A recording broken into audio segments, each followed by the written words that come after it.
5 स्थितियों में आप हमेशा मौन रहें। अगर आप एक सफल इंसान बनना चाहते हैं तो 5 स्थितियों में हमेशा चुप रहें। जैसा कि एपीजे अब्दुल कलाम ने सही कहा है, हम सभी जानते हैं कि बोलने से पहले सोचना ज़रूरी है, लेकिन कुछ स्थितियाँ ऐसी होती है जब चुप रहना विशेष रूप से महत्वपूर्ण होता है। ये स्थितियाँ तब होती है जब आप ऐसे लोगों के साथ होते हो जो आपके समय के लायक नहीं है, जब आपके पास कहने के लिए कुछ भी मूल्यवान नहीं होता है, जब आप ऐसे लोगों के साथ होते हो जो सुनने के लिए तैयार नहीं होते हैं, जब आप उत्तर नहीं चाहते और जब आप चर्चा के विषय में रुचि नहीं रखते हैं। वह व्यक्ति जो केवल भोजन करते समय अपना मुंह खोलता है। जो काम महायुद्ध से नहीं होता वो मौन युद्ध से हो सकता है।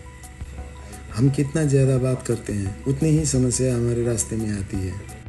इन 5 परिस्थितियों में हमेशा मौन रहना चाहिए।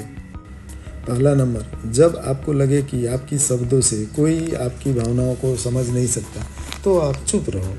यह विचार व्यक्त करने का एक सुझाव है। इससे यह सूचित होता है कि कभी कभी शब्दों का उपयोग अपने भावनाओं को व्यक्त करने में असफल हो सकता है। इस परामर्श का मतलब है कि ऐसे समय में चुप रहना या बोलना बचाव का कार्य कर सकता है, क्योंकि शब्द कभी कभी अपने भावनाओं को की तरह गहराई या जटिलता को पूरी तरह से व्यक्त करने में असमर्थ रह सकता है। दूसरा नंबर, जब आप नहीं जानते कि क्या कहना है, यदि आपको अपने विचारों पे संदेह है और कुछ पहलुओं का ज्ञान की कमी, तो चुप रहो।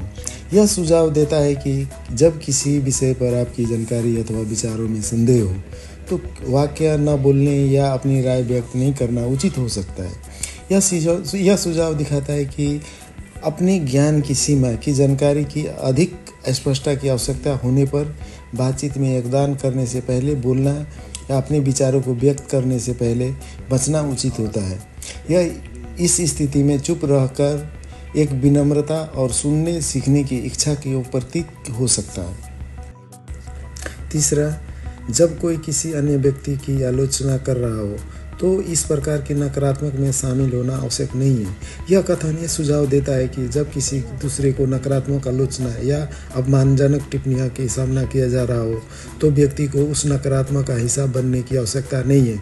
बजाय इसके यह व्यक्ति को सकारात्मक और निर्णात्मक दृष्टिकोण को बढ़ावा देने के लिए एक विकल्प को बनाए रखने की सलाह देता है। चौथा नंबर, जब कोई व्यक्ति क्रोध और घृणा में चिल्लाता और बुराई की बातें करता है तब आप शांत रहकर उस व्यक्ति को शांत करते हैं।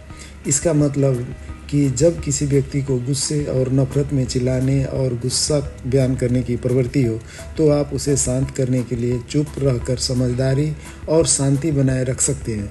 यह सुझाव देता है कि जब वातावरण तनावपूर्ण हो तो कोई अपने भावनात्मक स्थिति को व्यक्त करने में जुटा होता है तो आप शांत रहना और चुप रहना उस व्यक्ति को शांत करने का सुझाव देने का एक सकारात्मक तरीका हो सकता है। पांचवा, जब कोई अन्य व्यक्ति आपसे अपने जीवन के कुछ घटनाओं को भावनात्मक रूप से साझा कर रहा हो तो कोशिश करें कि आप चुप रहें। इसका अर्थ है कि जब कोई दूसरा व्यक्ति आपसे अपने जीवन के कुछ महत्वपूर्ण घटनाओं को भावनात्मक रूप से साझा कर रहा है तो आपको यह कोशिश करनी चाहिए कि आप चुप रहे। इससे यह सूचित होता है कि आप उनके अनुभव और ध्यान से सुन रहे हैं और उनकी भावनाओं को मूल्यांकन करने के लिए सकारात्मक रूप से योगदान कर रहे हैं। If you like, please subscribe my channel.